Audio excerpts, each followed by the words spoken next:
There are many people out there who have problems managing their money as well as making sure that they hit their financial goals or have financial goals to begin with. For example, fewer Americans are spending more time on financial planning. In 2003, 4.5% of Americans engaged in financial planning on an average day, and in 2022, just 3% did. Older Americans and women are more likely to engage in financial planning than younger Americans and men. And among those that do financial planning, the average person spends around 54 minutes of money management per day over the course of a year. And approximately 1 in 4 respondents to a Motley Fool Ascent survey engaged in crisis budgeting, which means their financial planning was driven by a large unexpected expense or a loss of income. And so when it comes to finances, people's good intentions aren't matched by their actions. Because of that, I thought it'd be a good idea to make a video about the different financial steps and planning that you can do in order to improve your finances for this year. So with that, let's get started.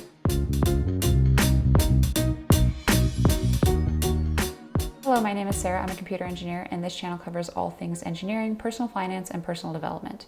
So having a financial plan can help you achieve your goals and stay motivated throughout the year. So with that, I'm going to go over a generic guide that people can follow in order to improve their finances for this year and be above average. The very first thing is to build your emergency fund.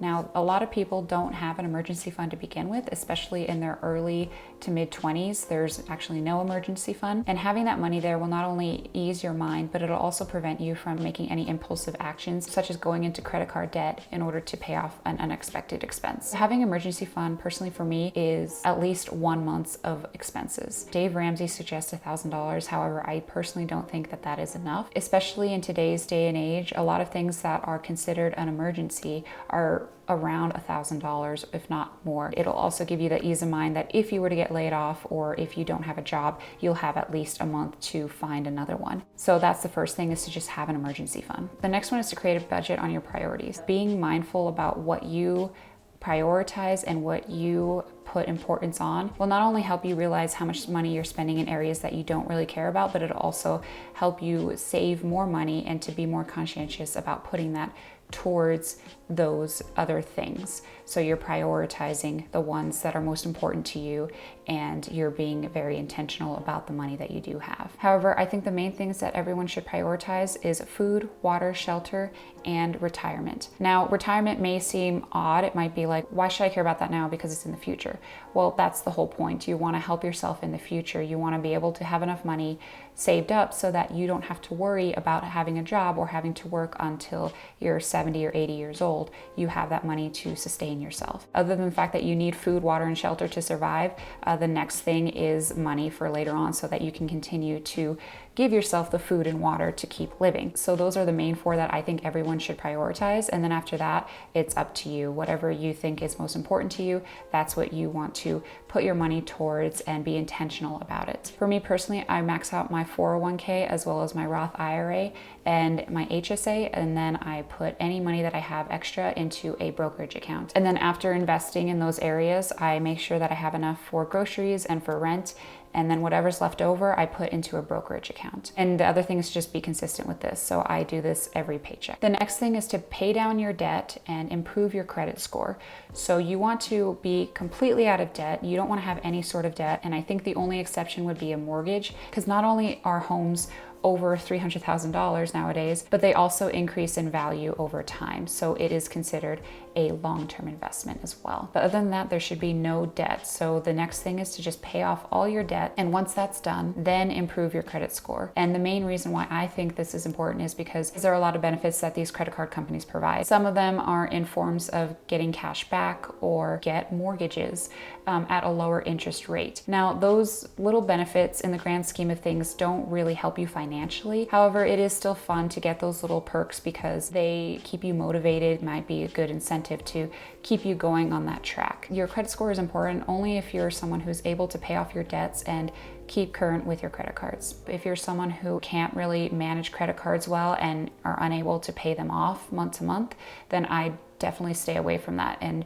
just don't even worry about the credit score. Don't even be anywhere near or around credit cards. However, if you do and you are good at paying off your credit cards, then I highly suggest focusing on improving your credit score once your debt is paid off. The next thing is to insure yourself. Now, having an emergency fund is a great first step in terms of preparing for the unexpected.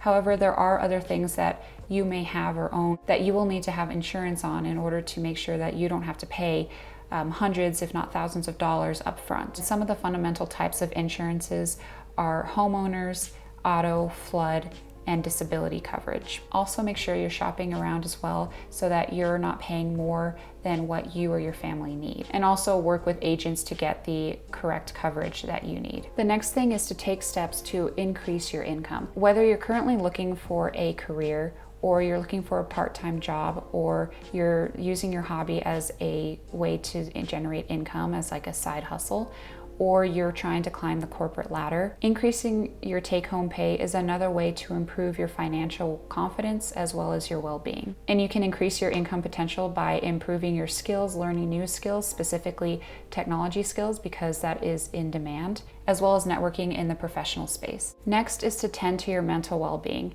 This is something that has become a lot more prevalent in the last 5-10 years, but ultimately, no matter how financially stable you are or how much money you have, it won't matter if you're not happy or if you are mentally not in a good place. So if you haven't been paying attention to your friends or your family, it would probably be a good idea to just take some time to rest and recover, because if you're not in the right headspace or you're not feeling good, you're feeling depressed or anxious, it will make it that much harder to actually hit your financial goals or even be motivated to start.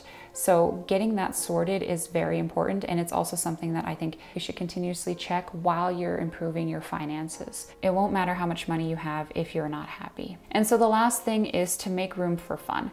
Now, this is something that could be throughout the process, but personally for me, I'd suggest doing it after you have your emergency fund until you've already paid off all of your debt and you're saving for your retirement. And then once those three are done, you can then, spend some money here and there for experiences or for hanging out with friends or whatever it may be, and splurging just a little bit on that. Personally for me, I probably spend about 10% or 5% of my paycheck on things that I like, and most of them are food related, but it's something that I find enjoyment in and I like to do and can because I'm more financially stable than I was 3 or 4 years ago. That's a basic financial guide that you can follow in order to improve your finances and be above average for 2024. So yeah, I hope you guys like this video, and if you did, please give it a thumbs up. And if you'd like to see similar videos, please feel free to subscribe. And if you have any other video suggestions or if you want me to go into more detail, please let me know in the comment section down below, and thank you for watching. Bye.